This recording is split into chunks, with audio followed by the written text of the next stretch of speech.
परिचय। अंकिता, जैसा कि हम जानते हैं कि पौधों को पानी की आवश्यकता होती है। विल्टेड पत्तियां फिर से हरी हो जाती हैं जब उनकी जड़ों में पानी डाला जाता है, जिसका मतलब है कि पानी पत्तियों तक ऊपर पहुंच जाता है।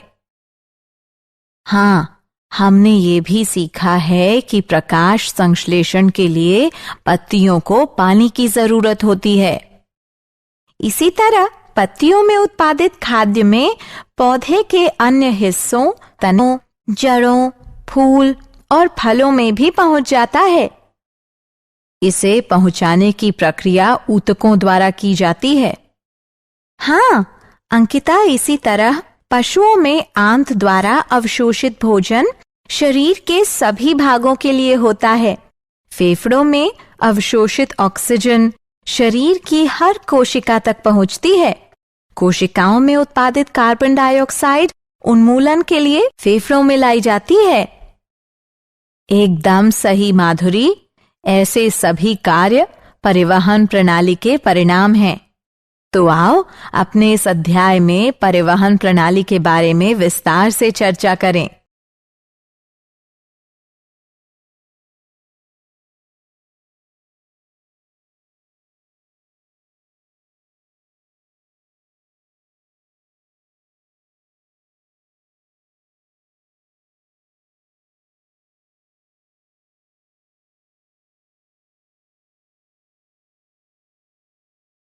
उद्देश्य।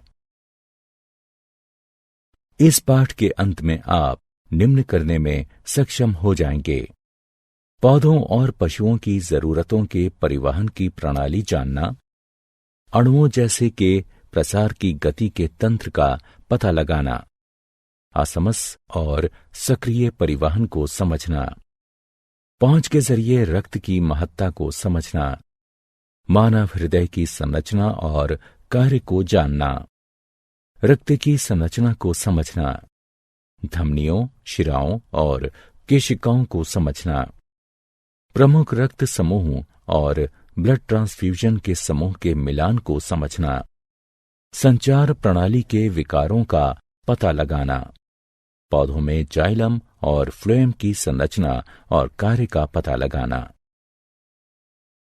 अणुओं की गतियों के लिए तंत्र, अणुओं की गति कोशिका के अंदर या बाहर उसे संक्रमित करती है। कोशिका झिल्ली चुने हुए पदार्थों का पारगम्य है, जिसका अर्थ है कि यह कुछ अणुओं के प्रवेश और निकास की ही अनुमति देता है। अणुओं की गति जगह लेता है प्रसार, असमस और सक्रिय परिवहन। प्रसार कणों या अणुओं की गति है जो एक क्षेत्र से अपनी उच्च एकाग्रता के एक क्षेत्र के लिए कम एकाग्रता को पहुंचाती है। उदाहरणार्थ, श्वसन के दौरान फेफड़ों में ऑक्सीजन भरी हवा उच्च रक्त नलिकाओं में एकाग्रता से चलती हैं, जो उनमें ऑक्सीजन की कम एकाग्रता के होने पर गतिशील होती हैं। असमस एक गति होती है जिसमें पानी के अणु एक क्षेत्र से ज्यादा पानी के अणुओं के क्षेत्र में कम पानी के अणु वाले क्षेत्र में पहुंच जाते हैं, जब उनको सेमी परमिबिल मेम्ब्रेन से अलग किया जाता है। सेमी परमिबिल मेम्ब्रेन का अर्थ एक मेम्ब्रेन यानी झिल्ली से है, जो कुछ अणुओं जैसे पानी के अणु के माध्यम से गुजारते हैं, लेकिन कुछ अन्य बड़े अणुओं के लिए नहीं। प्रसार या असमस के दौरान कोई ऊर्जा खर्च नहीं होती है।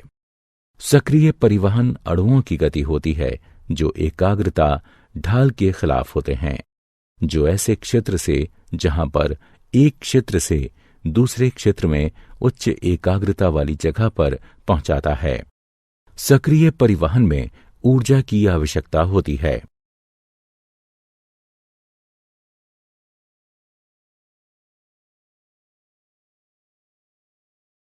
मानव में वहन।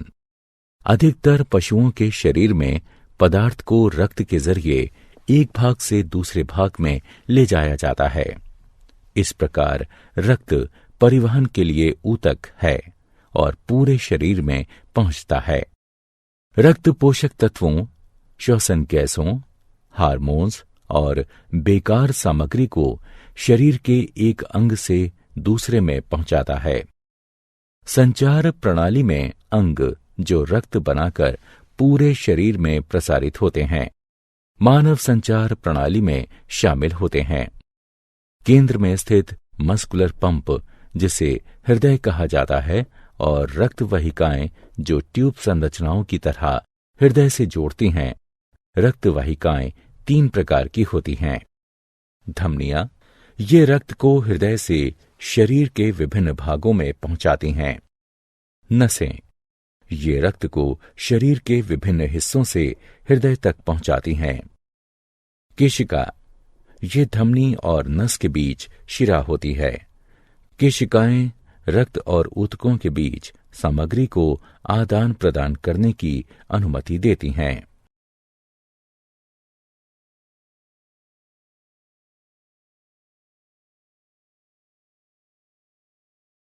मानव हृदय संरचना। हृदय एक शक्तिशाली मांसपेशियों का अंग होता है जो सीने के ऊपरी भाग में फेफड़ों के बीच होता है। इसमें 4 चैम्बर होते हैं, 2 दाएं और बाएं, एट्रिया, सिंक कोष्ठ, आलिंद भी कहा जाता है इसे, और 2 दाएं और बाएं निलय हैं। हृदय विशेष मांसपेशी कोशिकाओं, जिसे हृदय की मांसपेशी फाइबर भी कहते हैं, जो हमेशा चलती है और बिना आराम किए हमेशा चलती रहती है। संकुचन और विश्राम को 2 धड़कनों के बीच के समय को कहा जाता है, जिसमें वाहिकाएं रक्त को पंप करती हैं। हृदय की धड़कन से शरीर के बाकी सभी अंग उचित तरह से वहन का काम करते हैं। 1 मिनट में सामान्य मानव का हृदय 72 बार धड़कता है। हृदय की धड़कन में असामान्यताओं का पता लगाने के लिए ईसीजी या इलेक्ट्रोकार्डियोग्राफी करवाते हैं।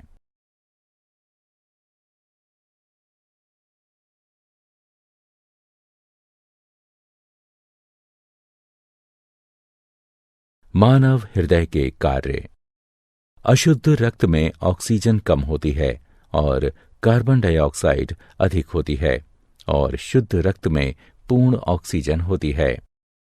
एक बड़ी नस शिरा नसों के माध्यम से अशुद्ध या विऑक्सीजनित रक्त को शरीर के सभी हिस्सों से इकट्ठा करती है और दायां आलिंद को खाली कर देती है। फेफड़ों से एक ही समय में नस में बायां आलिंद ऑक्सीजन से रक्त लाता है। इस समय हृदय के सभी 4 कक्ष आराम कर रहे होते हैं। फिर कोष्ठ और अशुद्ध रक्त दायां आलिंद से प्रवेश करते हैं और बायां आलिंद से शुद्ध रक्त बाएं निलय में प्रवेश करता है। हृदय के भीतर वाल्व रक्त को वापस बहने से रोकते हैं। अगले निलय काम करते हैं, जबकि कोष्ठ आराम करते हैं।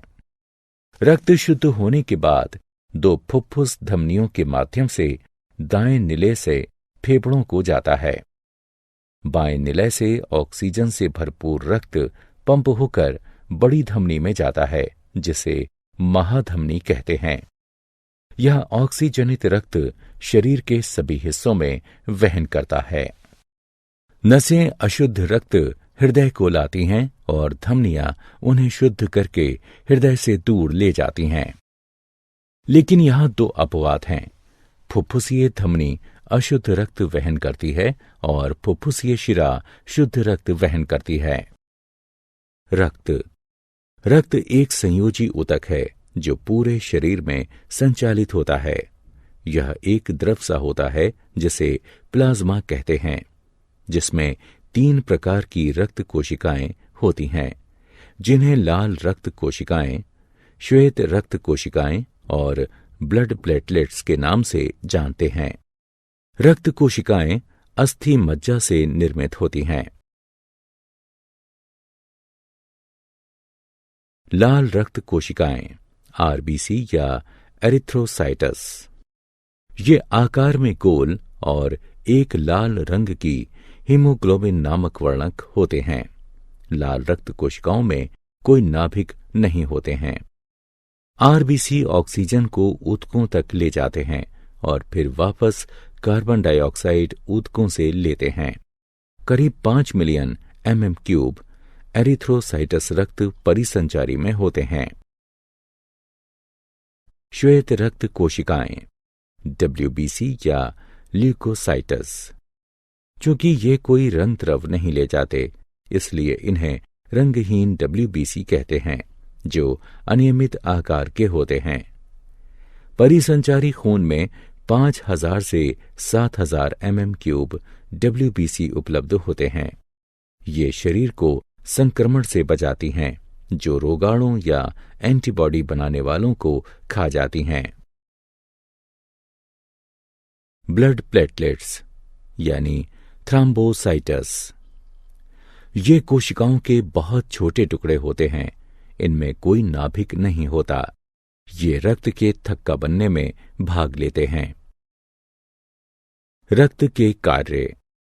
रक्त पोषक तत्वों, ऑक्सीजन, कार्बन डाइऑक्साइड, हार्मोन्स और बेकार सामग्री शरीर की जरूरत के हिसाब से वहन करता है। कुछ दवाएं भी शरीर में रक्त के माध्यम से दी जाती हैं। लसिका। लसिका भी एक संचार तरल पदार्थ है और लसिका वाहिकाओं में बहती हैं। ये हल्के पीले रंग की होती हैं। ये हमेशा ऊतकों में एक ही दिशा से हृदय तक पहुंचती हैं।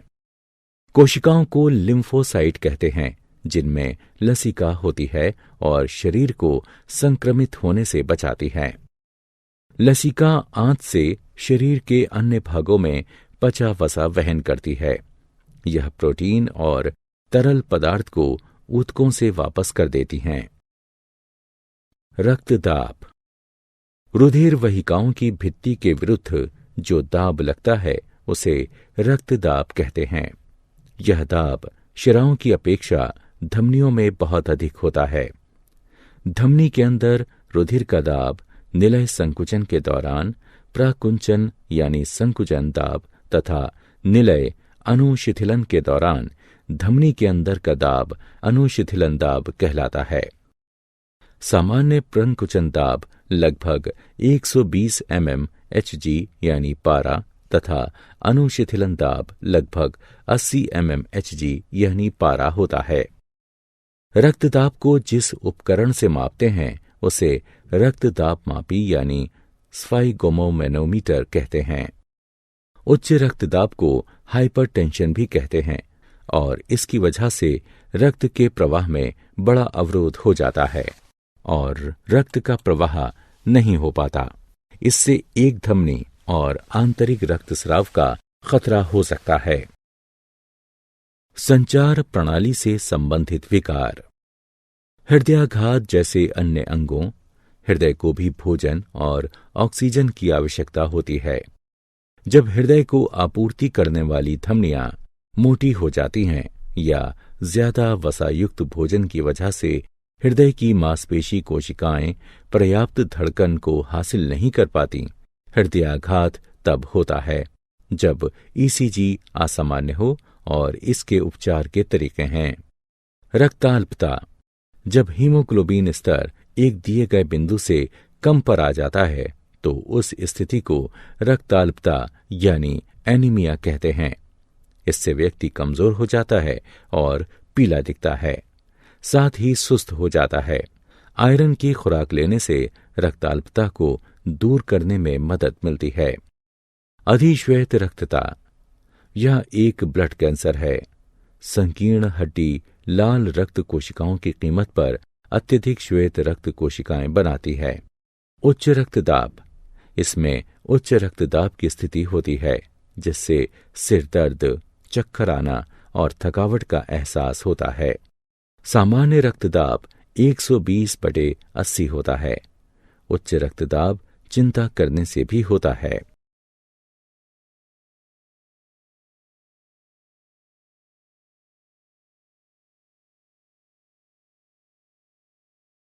पादपों में परिवहन। पानी का परिवहन पादपों की जड़ों को पानी और खनिज मृदा से हासिल होता है।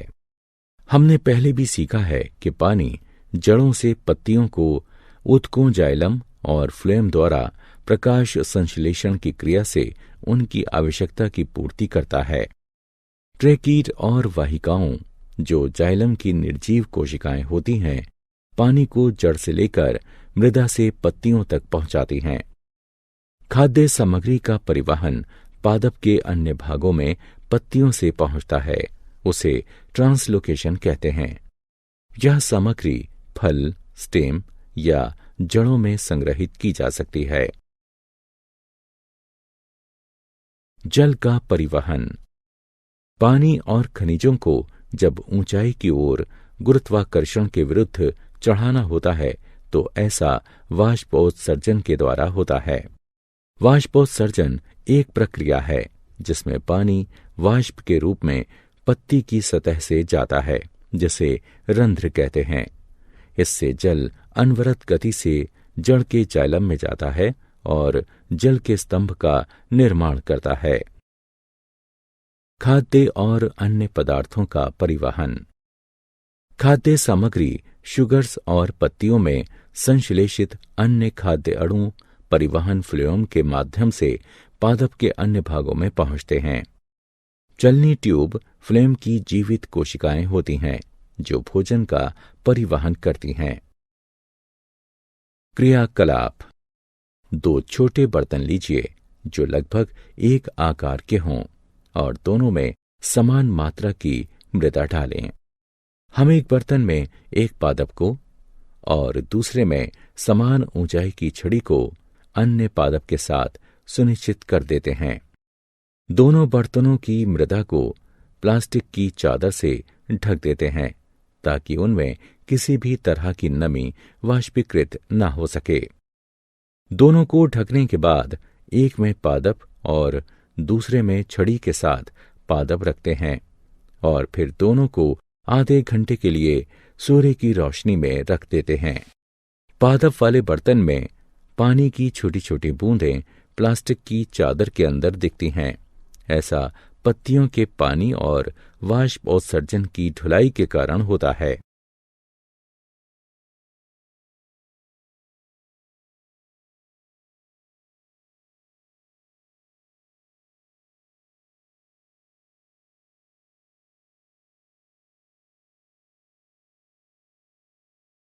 क्या आप जानते हैं हीमोग्लोबिन की मात्रा पुरुष और महिलाओं में भिन्न भिन्न होती है। पुरुषों में इसका सामान्य स्तर 14.5 प्लस और माइनस 2 ग्राम प्रतिशत है। महिलाओं में इसका सामान्य स्तर 12 प्लस और माइनस 2 ग्राम प्रतिशत है। मानव में रक्त हृदय के माध्यम से एक पूरे चक्र में 2 बार गुजरता है, इसलिए इसे द्विपरिसंचरण कहते हैं।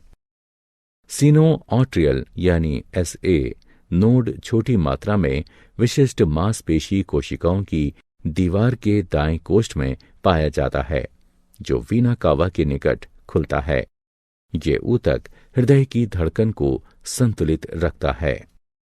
जब यह कार्य विफल हो जाता है तो रोगी के सीने में इलेक्ट्रॉनिक उपकरण यानी पेसमेकर त्यारोपित किया जाता है ताकि उसके हृदय की धड़कन को संतुलित रखा जा सके। सारांश। आइए हमने जो कुछ सीखा है उसे संक्षेप में दोहराएं। कोशिकाओं के अंदर या बाहर अणु की गति प्रसार असमस या सक्रिय परिवहन द्वारा होती है। अधिकतर पशुओं में रक्त का संचार हृदय के माध्यम से होता है और रक्त वाहिकाओं से यह शरीर के अन्य भागों तक पहुंचता है। मानव के हृदय में 4 संभाग हैं, 2 ऊपर कक्ष जिन्हें कोष्ठ कहते हैं और 2 नीचे के कक्ष जिन्हें निलय कहते हैं। केशिकाएं, धमनी और नस के बीच पतली रक्त वाहिकाएं होती हैं। लसिका प्रणाली लसिका वाहिकाओं से बनी होती हैं, जो रंगहीन द्रव होता है जिसे लसिका प्रवाह कहा जाता है। पादपों में पानी मृदा से अवशोषित होता है और यह जाइलम वाहिकाओं द्वारा पत्तियों एवं अन्य भागों तक पहुंचता है।